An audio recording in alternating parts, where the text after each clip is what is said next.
All right, let's talk about the Raiders here. Let's bring in Dan, and probably the most confusing one that we've had so far. Raiders, 7.5 wins. They were 4-13 last year.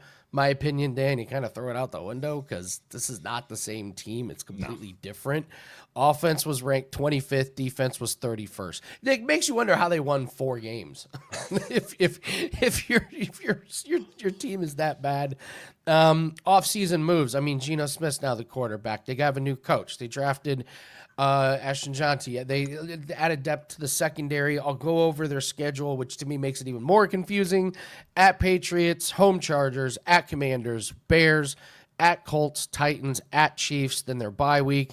Jags, at Broncos, Cowboys, Browns, at Chargers, Broncos, at Eagles, at Texans, Giants, Chiefs.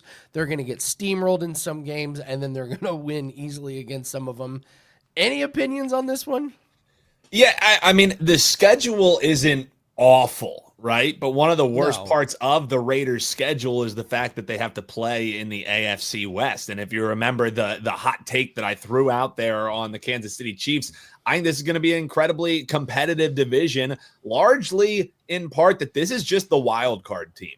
So, Andy, not to drag it on out, but this is why it's as simple to me. 7.5 wins for the Las Vegas Raiders with a new head coach, with a new quarterback, who's going to heavily rely on a rookie running back who could be an absolute stud, but it's not like the offensive line he's going to be running behind is all that terrific.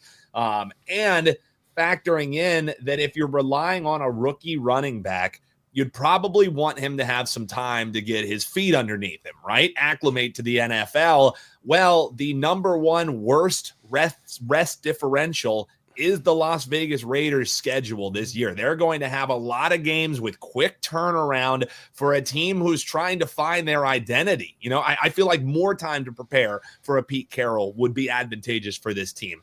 But around 7.5 wins after winning 4 last year, and a lot of those were toss-up games, yes, there is reason to be more optimistic about this Las Vegas Raiders team.